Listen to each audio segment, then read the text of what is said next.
Welcome to the podcast, Chris Graham and Ray Petree. We're going to talk a lot of AEW wrestling today. We have a pay-per-view to review from last weekend. We've got a Dynamite that leads into another pay-per-view weekend.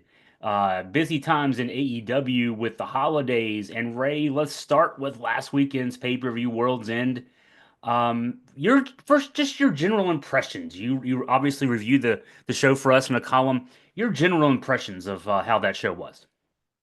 Um, I think it was a really mixed bag. I think some of the matches were a little superfluous. I don't think we needed them on a pay-per-view, but there were other matches that were extraordinary, like Okada and Ospreay, Okada and Fletcher. I really loved the TBS championship match. But then there are matches like Takeshi and Powerhouse Hobbs that didn't need to be on a pay-per-view. Could that have been the main event of an episode of Collision or Dynamite? You know, the the Mariah May and Thunder Rosa match definitely needed more time, I think. And I just don't think it got the attention it needed because there were so many matches on this show, which is abnormal because, last week we talked about there are 8 matches and it doesn't seem like a lot, but it was a lot. It definitely at times felt like a slog. What do you think?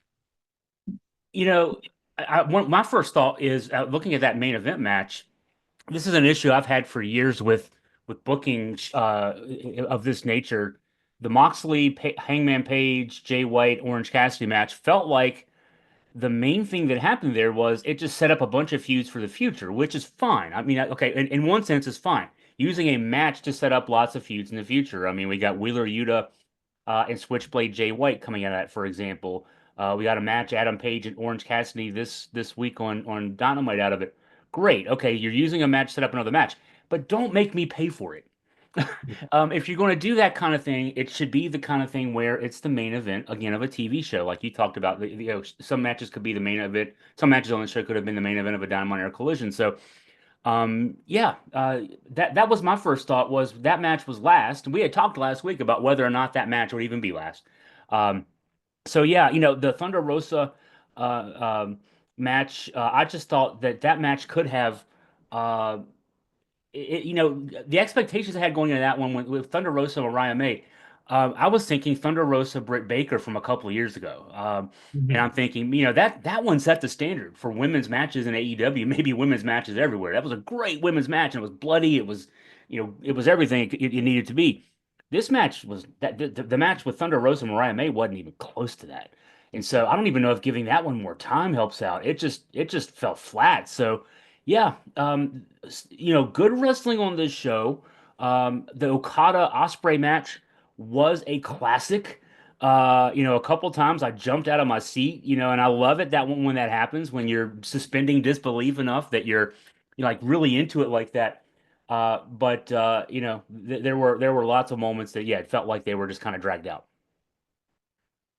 Yeah, like you said, last week we talked about should the finale of the Continental Classic be the main event as opposed to the World Championship match. I stand by what I said last week. I think it should have been, and I think, hindsight's 2020, but it definitely was the better match. We had the Continental Classic for an entire month, dominate programming on every show, every week. And for you to have the culmination of that tournament be in the second to last match I mean, obviously Tony Khan knew the result. It's not like it was, obviously this is predetermined. So, that match is going to be great. And that's probably the kind of spotlight Kazuchika Okada needs. Because let's be honest, he's not been the rainmaker of old in AEW so far. So I just feel like, to end the show that way you could have ended it with Kenny Omega coming back and it would have been even bigger than Adam Copeland coming back. Because I think we all expected it. We knew where Dynamite was going to be this week. We knew it was in Asheville. We knew it was a benefit for Hurricane Helene. They're going to bring out the biggest guy they can bring out, and that in that market, that's Adam Copeland. So, I don't know. Anyways, Yeah, I'm with you there. Yeah, the Omega return was a big deal, and it had been hinted to a little bit the last couple of weeks that may be happening, and we'd even talked about it on our podcast last week. But yeah, that would have been a much stronger end of the show because that's the match that AEW fans want to see now. The only question I got with that one is, as the group of the we're watching the show with me, we were watching, as that one played out. Can AEW somehow keep them away from each, close enough to each other, but also away from each other long enough to have that one have a main event feel for some show, maybe even as far off into the summer with the show in Dallas, Texas, the Dallas, Texas area. I don't know if they can sustain it that long. I don't know that AEW has ever done anything like that to play something out that long necessarily, but man, Omega Okada in the United States is going to be a big match. And so it's got to be the main event of something really, really big. And yeah, that should have ended the show. What I mean, your thoughts on that though? Okada Omega in the United States. I mean, I'm already thinking if it's not too far away, I might be going there. Just to see that one in person. Obviously they panned to the All in Texas sign in the corner of the arena for that in that moment. And so, clearly that was purposeful. You think that they're building towards that at All In now. At that big of a show, do you not have the World Championship match in the main event of that? I don't know. Obviously Okada and Omega, the rivalry is historically epic. The matches were incredible. And I just wonder if Kenny Omega if he can even resemble himself in the ring, because diverticulitis, for anyone who's had it or knows people who have had it, it's something that never goes away and seriously affects people for the rest of their lives. And the long-term effects of it can really damage people and cause a lot of physical limitations. And Kenny Omega is someone who he's a great storyteller. He's got great ring psychology, but he's a very athletic wrestler. And a lot of his skills predicated on his athleticism. Um, so does he look the same in the ring? We'll have to see. I guess we'll find out this weekend at Wrestle Dynasty, but um, gosh, you're right. How long can you hold that off? I mean, you have ostensibly three pay-per-views leading up to All In Texas. What does Kenny Omega do when he returns immediately? I mean, is there, I have a lot of questions about that, but I'd love to see that at All In Texas. That'd be a wonderful addition to that show and something that would probably move some units. Yeah, definitely. Omega, not only the athleticism you talked about, the style of wrestling, inherited from New Japan. It's a strong style. I mean, he's someone who needs his selling is what is so good for. I mean, he's his move set certainly, and his athleticism, but his selling is as big a part of his overall presentation as anything else. And I mean, selling is something where you've got to take hard stuff and you've got to take it well. And it's not for people who are watching this or listening to this, they know that there's no easy way to take pile drivers. There's no easy way to be thrown over top ropes and all this kind of stuff. So selling it, you've got to do even more than just taking the bump. You've got to take the bump and be thinking through that. So yeah, we'll see glimpses of that this weekend, no doubt. And he's been back training and that kind of thing, but getting the ring rust off the next few months. I mean, yeah, for him and Okada to have the match. You talked about Okada Ospreay, and we've agreed that Okada in the United States since he came to AEW has not been the Okada from Japan that we saw for many years there. I wonder though if it makes me kind of think a little bit about how Tony Khan approached booking Bryan Danielson and CM Punk. He put those guys largely with his AEW talents, especially the in-house AEW talents he wanted to help get put over, instead of matching them up with other top guys. We've seen Okada work with a lot of guys that probably not his level. And no offense to those guys, but great wrestlers make great matches. And when you put Okada and Ospreay in a ring together, you're going to get the magic you saw the other night. Okada Ricochet, the first, his first match of the night was also. I mean, if it wasn't for Okada Ospreay, Okada Ricochet could have been a match of the year candidate coming off that show. Um, and so the idea of Okada Omega in 6, 7 months down the road is very intriguing, but yeah, we got to get there, and that's going to be the hard part is building up enough suspense where their circles are kind of touching, but they're not obviously in the ring with each other. It's got to be the first time they touch each other in a menacing way. Almost has to be at that show. I mean, otherwise you've ruined it. You've ruined the suspense. So it's going to be a long time to get to July. It's going to be really hard to get there. I mean, I tell you what, but that's what they got to do. Yeah, I mean, they have, and not only do they have Grand Slam, which to my knowledge is still not sold out, they had to move it into a to an indoor arena, uh, and still not sold out, I don't think. And at this point, they're marketing Revolution harder than they are Grand Slam. And Revolution's in LA.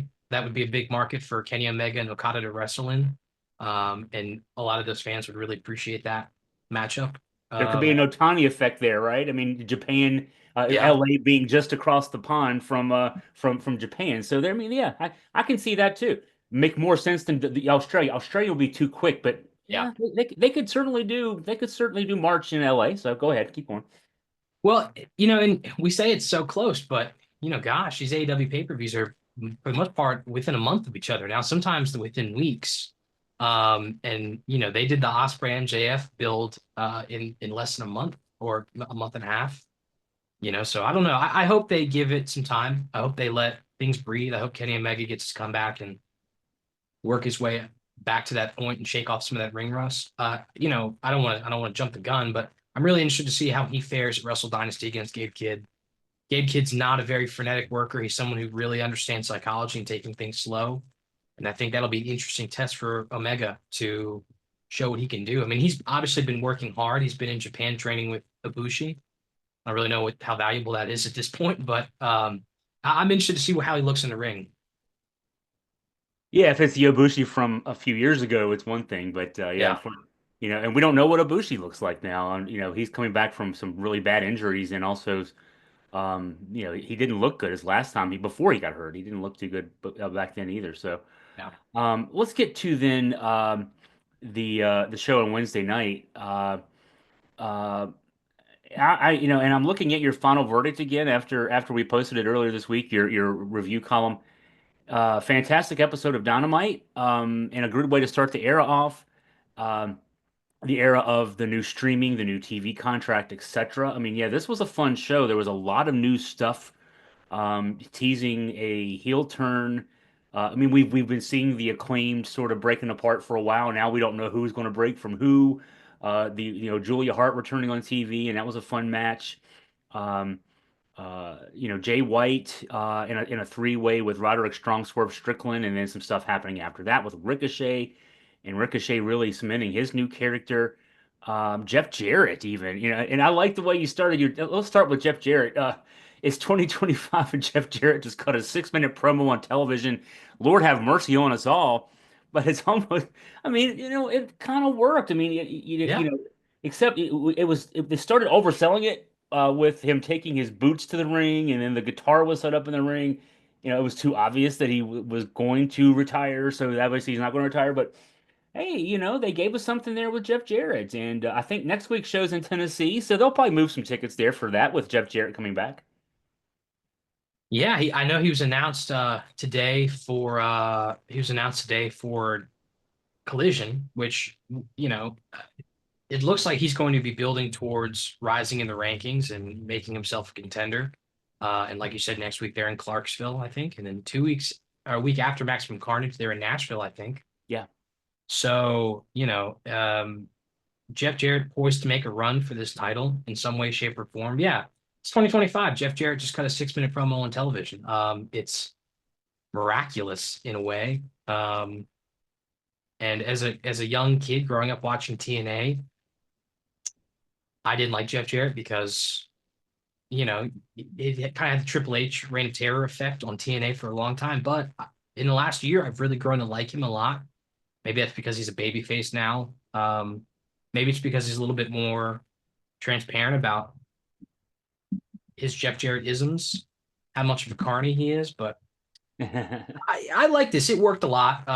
It was interesting seeing him carry his boots in the ring and having his guitar, and he definitely played it up a little bit. But I just hope he doesn't get too far in the weeds. And he's 57 years old. He can still go in the ring, but I just don't want to see him break himself down and work too hard. And sometimes moderation is a good thing. But Jeff, I'll say a couple things about Jeff Jarrett. One, his podcast now his podcast has kind of gotten into they talk week to week kind of stuff, and that's fine. Everybody does that now. If you can go back and listen in his archives, go back to his first 10 or 12 podcasts, and this is probably dating back now 2 or 3 years, maybe even longer than that. But the first the first, like I say, 10 or 12 or maybe 15 go into the history of TNA.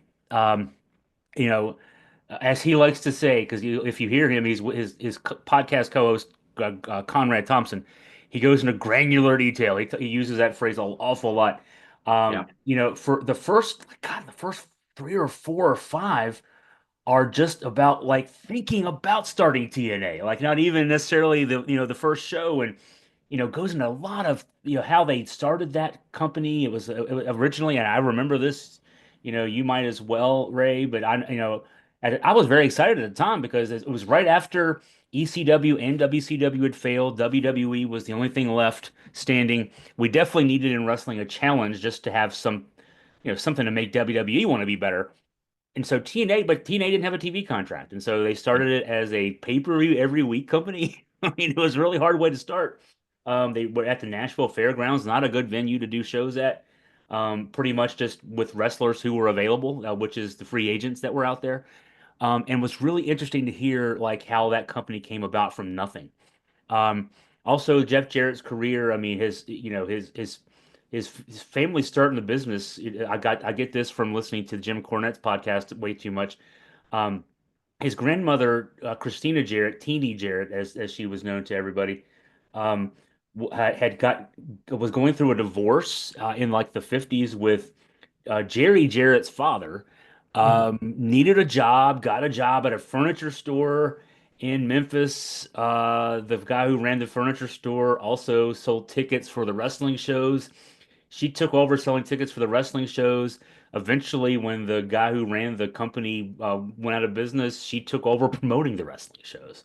That's how Jerry Jarrett got in the business. That's how Jeff Jarrett got in the business.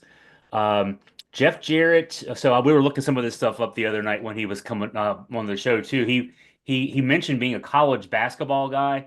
He played JUCO basketball, so it's not he didn't play D1 or anything else, but he was a good JUCO player. His Yeah. freshman year he averaged like 9 points a game. He was an all Metro player in Memphis as a high schooler.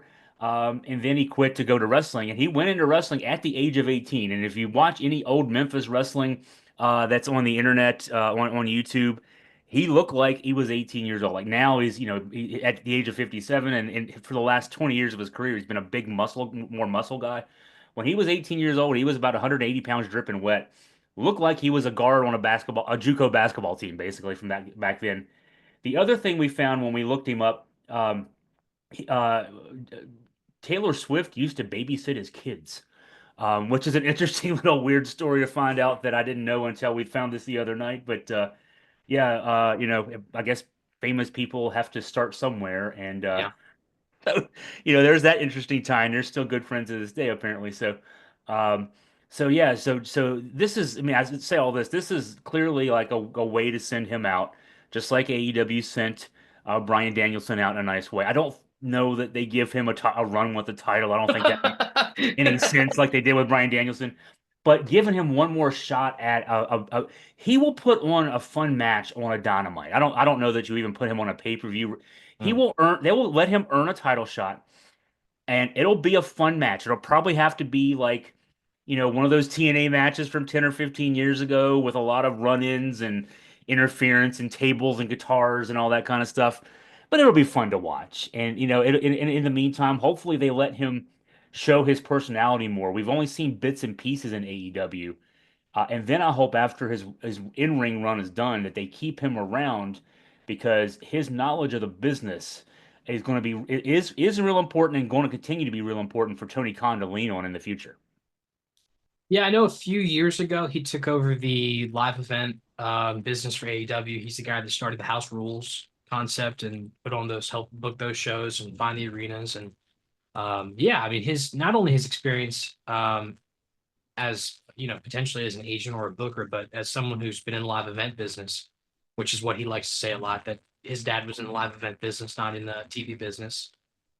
He can help in that regard a lot. Although after he took over the live event, the house has started getting bad. So I don't know what that says. But anyways, yeah, I'd love to see him in a Texas deathmatch style. match against Moxley on Dynamite.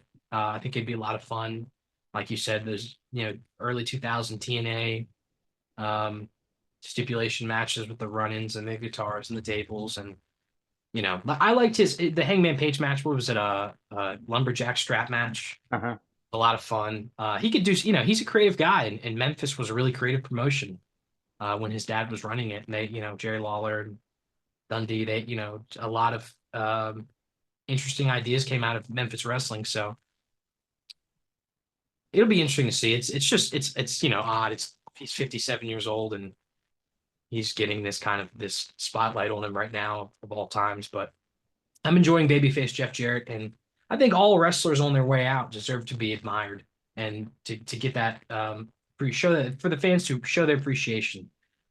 When Jericho was a babyface a few years ago, I think it was a really great act, and he probably should have stayed a babyface because he's not a good heel anymore. And it'd probably be better for him if the fans just wanted to like him, but instead of actually hating him. But Yeah, yeah, real go home heat, X-Pac heat, as I guess we call it, is not good heat. You want you don't, and the Young Bucks have had that heat.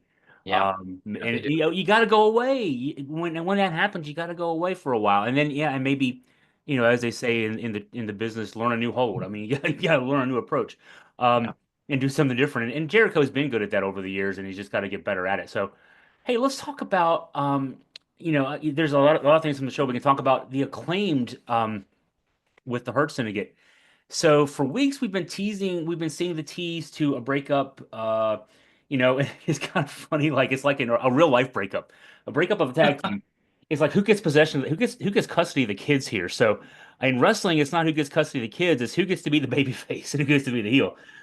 For weeks, it's been looking like it was going to be Max Caster going heel. But now it's being left to very much the question because of the way this match ended with with Caster being left in the ring to eat the submission as it turns out, and Bowens walking away, and Bowens is the one who's upset over things to a point even where there was that sign in the crowd that I can't remember exactly what it said, but Bowens will come out of this okay or something like that. Yeah, yeah, yeah. Max Caster grabbed the sign from the fan and held it up and pointed to Max to Anthony Bowens and said, "Hey, see right here." By the time the match was over, the fan had kind of scribbled through everything, almost like they're starting over. Um, I like this, and we'll see now. I mean, because wrestling's good when we don't know where things are going to go. Now we just have to see who's going to finally turn on who. Give us your breakdown. How do you think things went with this, and are going with this? I loved it almost seems like a small decision, but Bowens wasn't knocked out on the side of the ring. He wasn't being restrained by Shelton Benjamin while Max Caster was in the hurt lock. He was standing upright, watched everything, could have stopped it easily, could have run in and got a bump and didn't, chose not to. Enjoyed watching Caster get stretched. I guess it was two collisions ago, or in the Hammerstein Ballroom, he interrupted Chris Jericho while he was insulting the Costco family. And the crowd didn't really pop for it, but it was a great babyface moment. And Bowens can be stoic. He can be energetic. He can show a lot of emotion. He's got a lot of good emotional range as a character, and he'd be a great babyface. But he'd also look really good in the Hurt Syndicate. And he could learn a lot from those guys, and maybe him and Shelton Benjamin could be a good tag team together. I also wonder if part of this is that they're going to stay together, and this is just a way to inject some new life in the Acclaimed because they're a little stale right now. Obviously, I don't think anyone wanted them to beat the Young Bucks in that triple threat tag match at All In, I believe, against the Young Bucks. I don't think anyone wanted them to win. I think people were a little tired of them being in the tag team championship picture. Maybe this is a way to breathe some life in the Acclaimed and bring them back as a rejuvenated tag team. That's possible. On the other hand, maybe this doesn't lead into the Hurt Syndicate. Maybe neither of them join the Hurt Syndicate, and just one of them becomes a heel and a babyface. There's a lot of possibility here, and that's what you want for this team because right now they don't really have a lot of interest, or they didn't leading up to this But now I think people are glued to the TV seeing what's going to happen to the acclaimed. I like your idea of Bowens perhaps as a tag team with Shelton Benjamin. And when we saw this being teased the other night that maybe it's Bowens who might be turning heel, the first thought I had was, well, one, he's not as fluid on the mic as certainly Max Caster is. Not many people are. Max Caster would not. It wouldn't make a lot of sense to put Max Caster in the Hurt Syndicate because then all of a sudden you're taking away half of what makes him Max Caster, which is his ability to stir things up verbally. They're both great to me. They're both really good wrestlers. I don't want to overuse the word great, but they're both really good in-ring performers. Um, and so, yeah, keep Max Caster where he can, keep shooting at people with the mic.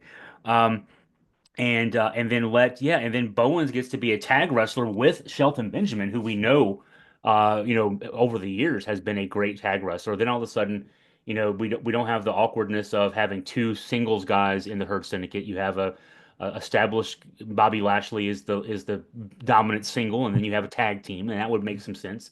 And you're not making any of those guys have to talk. You let MVP do the talking. So that way you can maybe that could lead to these guys splitting. And even though there might just be a brief back and forth with Castor and Bowens, then you can just let them go their separate ways.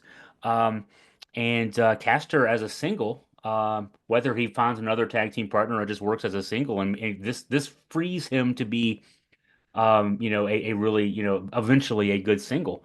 I can see some things going in that direction. So, yeah, I'm with you. I love the idea that we don't know where it's going, and there are lots of ways it could go.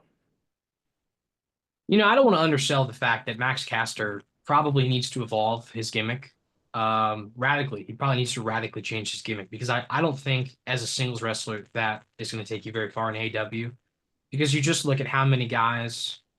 I mean, just look at this show. You had about five people say they want the world championship, and you could believe them being world champions. Adam Copeland, MJF, Jeff Jarrett. Well, maybe not Jeff Jarrett, but he wants the world championship.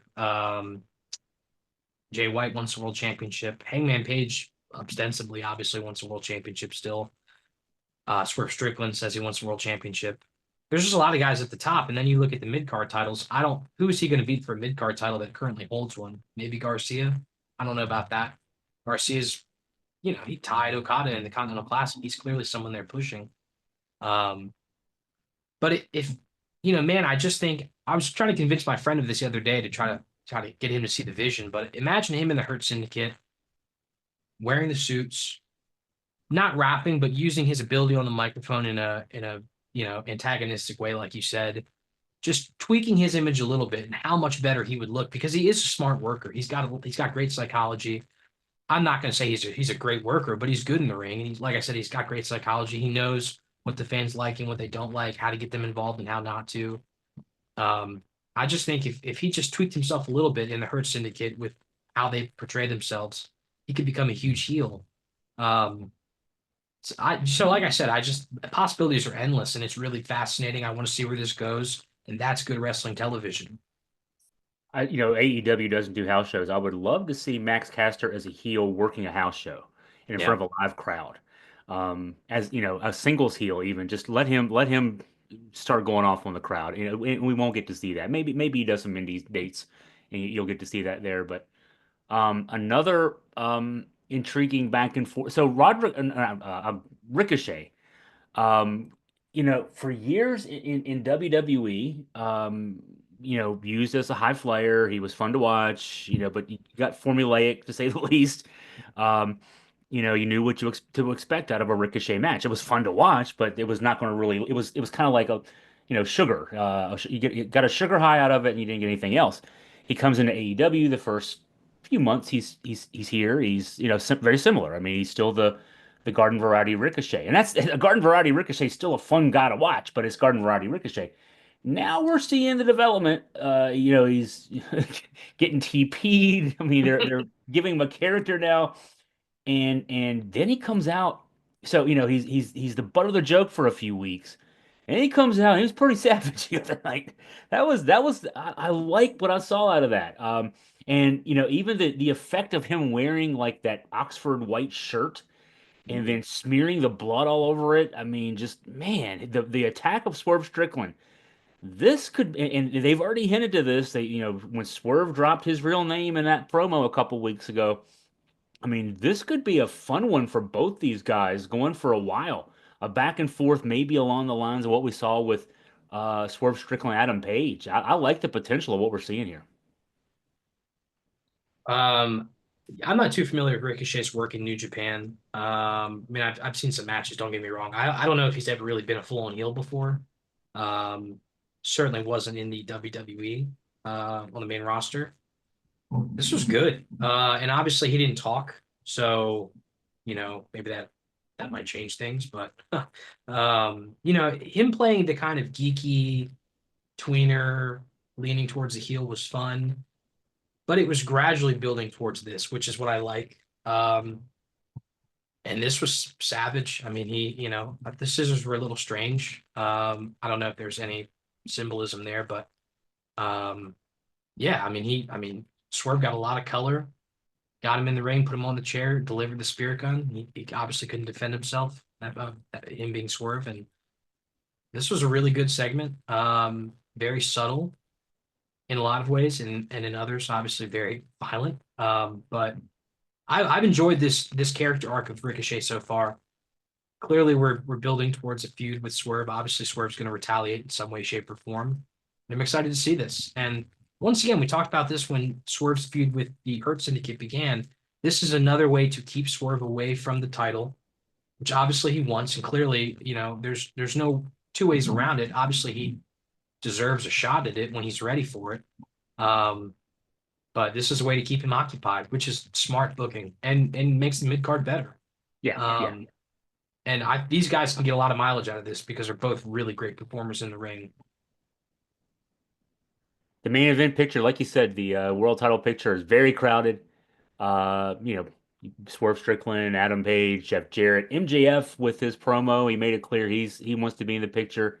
I like that all these guys are. I mean, because in wrestling, it should be real, like in the real world. Everybody wants to be the champion, Yeah. and so we should admit it more. So not everybody can be in that picture at once. But I mean, I like all these guys inserting themselves into it. Clearly, the way things are going right now, the next booking is going to be Adam Copeland, Jon Moxley with the six-man match. I'll call it a six-man match from old school trios match. They call it now. Yeah. Rated FTR and the Death Riders. Otherwise this match was. I mean, it was a benefit show in Asheville, and the three guys from Nashville have to win the match. You gotta have some heat leading up to the win and that kind of thing. So in a lot of ways, it was a traditional match. But then, yeah, at the end, we get the Copeland and Moxley. Excuse me, he's Cope now. Mm. I don't, Mm. I don't know what I think about that. I don't think, and I know you don't like it either, from your review. But so Adam Copeland versus Jon Moxley, not going to lead to the change of title. I don't think Adam Copeland ends up being the world champion out of this, but should be a couple of fun matches, and some fun tag matches, etc., leading up to it. Again, it'll be a Moxley style match, with some outside stuff going on. Plunder, as Dusty Rhodes called it. Probably a cage match eventually. Don't jump off the top and do anything, Cope. If you haven't learned your lesson on that already, but no, this should be fun. A fun diversion for a little while with those two guys apparently getting ready to start hooking up. Yeah, I think this was natural.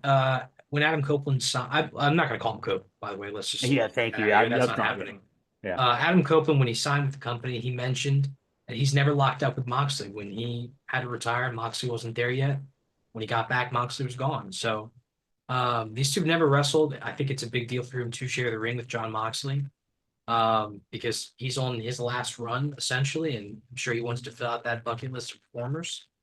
Um, he talked about it after the show. I don't really like guys kind of telling people how the sausage is made. I think it was a little, for a guy who's been in the business so long, it was a little bush league of him. But he mentioned that he wants to have an NWA style championship match with Jon Moxley, a Jack Briscoe and a Terry Funk, Dory Funk, Jack Briscoe, something like that.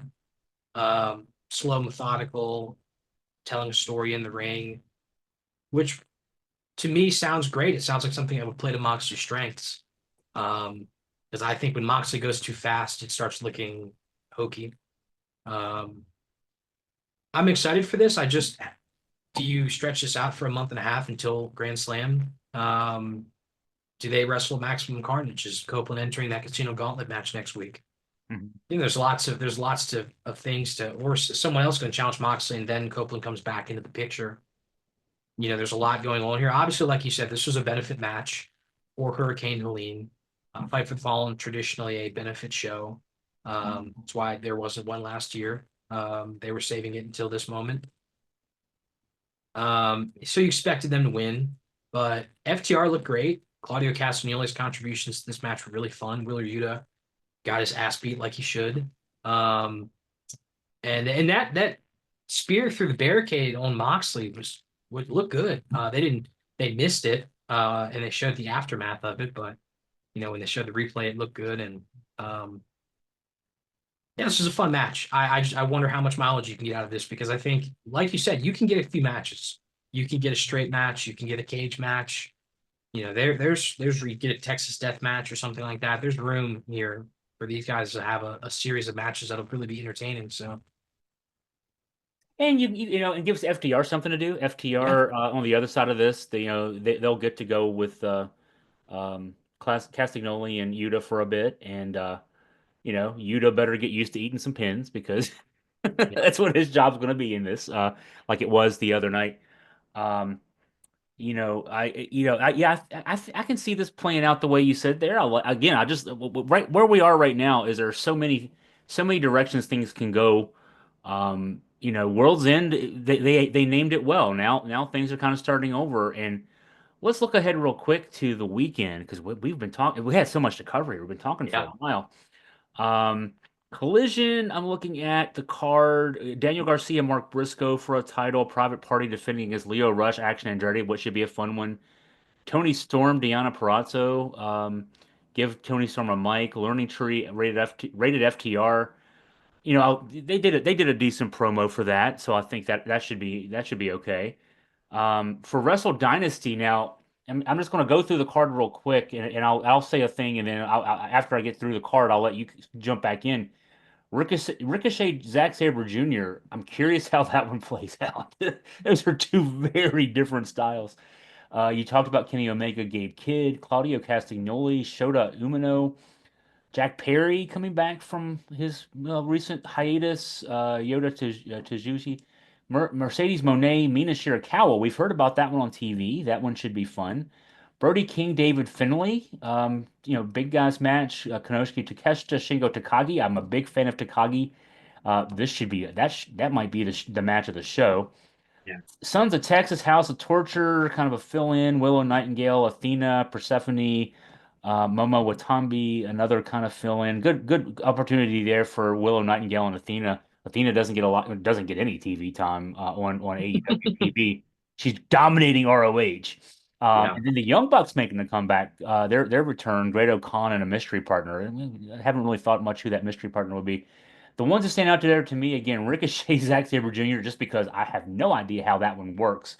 I love Zack Sabre Jr., but you have to wrestle his style of match, so that will be curious to see. And then the one I'll really be looking forward to is Takeshita Takagi. What stands out to you from that card? Ricochet versus Zack Sabre Jr. I'm sure will be great. Both of those guys are fantastic performers. Like you said, it is a styles clash, but Zack Sabre Jr. is a pretty malleable counter wrestler, the guy who's worked really well with people like Ricochet in the past. I don't think they've listed that match for the title because Zack Sabre Jr. is wrestling at Wrestle Kingdom for the title, and there's a possibility he won't have it. I guess if he wins the Wrestle Kingdom, it'll be a championship match, I guess. Yeah, yeah. Would not be surprised if Swerve Strickland flies to Japan to exact his revenge on Ricochet, interfere in that match. That would be cool to see. Um, and honestly, that'd be going to some lengths to get even with Ricochet. Kenny Omega versus Gabe Kidd. I think everyone's going to have their eyes on that match because Omega's returning, and when he's in New Japan, he's just presented at another level. There's a level of gravitas they give him that unfortunately he doesn't receive at AEW for some reason. Um, Mercedes Monet, Mina Shirakawa, you know, Mercedes Monet's really hit her stride in the last month or two.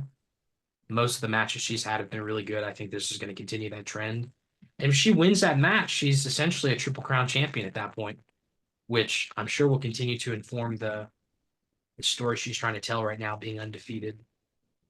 And then, like you said, Takeshi Shingo Takagi for that international championship. Um, Shingo Takagi is a fantastic strong style wrestler, really the prototype at this point for that style. Um, he's kind of Nakamura, Suzuki are kind of up there in age. Takagi's probably the best distillation of that right now. And Takeshita is one of the most versatile, maybe the most versatile wrestler in wrestling today because he is so big. Yeah. He is strangely agile and has a lot of dexterity, very skilled in the ring. He can work with the high flyers. He can work with big guys. Um, I think that match is going to be really great. The others, I mean, if the Young Bucks win the title, the IWGP Tag Team Championship, that would be interesting. Um, but this is a big show, and I mean, I know it is a crossover show. I wish there were more CMLL wrestlers represented in it. I think we have Persephone, and then there's a New Japan versus CMLL gauntlet match of some kind. But other than that, I wish there were some more luchadors on the show wrestling some AEW guys or some New Japan guys. But I've tried to talk myself into staying up and watching this live. I'm also 52 years old, so if I was your age, I might do this, but I it would ruin my month if I stayed up to watch this live. So I'm gonna have to somehow not read any wrestling news for a day because NFL's regular season finals on Sunday. I mean, just so yeah, I'm gonna have to avoid the internet as much as I can and watch it Sunday night or even Monday. So this is gonna throw a crimp in my style a little bit there, but yeah, I did stay up one. It's been. Oh, it was sometime back in the 2010s. I stayed up for one of these shows just because this it was so intriguing. Or maybe I even got up early, which I don't stay up late or get up early at this age anymore. sure. I sleep 9 hours at this point. But anyway, no, this is so it's overnight. Um, but man, loaded card. Um, and for the fan base of AEW, this is what this these kind of shows are what drew us to the product in the first place. So I say all that to say, are you staying up to watch this, or are you going to have to watch it later too? So unlike most New Japan shows that air at 3 o'clock in the morning for American fans, this is at 11 o'clock at night, which is a little bit more manageable. They're working with us a little bit for this show. I think it starts at 1 p.m. in Japan, I think. It's just that it's going to end at like 2 or 3, Yeah, I yeah, yeah. guess. That's I will be staying up for this. I will probably take a nap before, so I can be cognizant at the end of the show. But yeah, I'll definitely be watching this. I mean, you know, it's not like the Forbidden Door, as we call it. It's not a new concept. Ring of Honor, New Japan, they did crossover shows, but for guys on national television for AEW to be going over to Japan, working the Tokyo Dome, it's big. And Mercedes Moné talked about it. This has been a dream of hers for a long time. She's never wrestled in the Tokyo Dome before. Not many women have, because at least not recently, because Stardom's not that big of a company. So this is going to be big, and I'm excited to see some of these guys. Brody King versus David Finlay. It'll be fun. You know, it'll be cool to see some AEW guys in the Tokyo Dome and the way New Japan presents wrestling. I think it'll be fun. the faces I'm making over here for those. My wife just stuck her head in the door here as we're wrapping up, and we had been planning to drive somewhere today, but now there's like a lot of snow out in my backyard. So I don't Wow. know what the heck's happened here. We're supposed to get snow on Sunday, maybe Monday. Wow. Here on my side of the Blue Ridge in Virginia, yeah, we're getting some snow now. It'll be we've had some really, really light flurries, but this will be the first. I don't think we're projected to get any measurable snow, but it looks interesting out there right now. I'm looking, Wow. this Well, my is side of the mountain, it's bright and sunny and definitely ah holding up the snow, but yeah, that's what I get for living over here in the mountains, 1,500 feet up anyway. No, this will be fun. Yeah, I'm still on the fence. 11 o'clock. you know, two or three. It's the two or it's not the 11 o'clock part. It's the 2 or 3 part. Yeah, But caffeine can help. Yeah, we'll see. We'll see if I can watch that live too. Um, well, this has been great. We've covered a lot here today, and well, Ray, for thanks for all your help and your time, and for our viewers, listeners out there.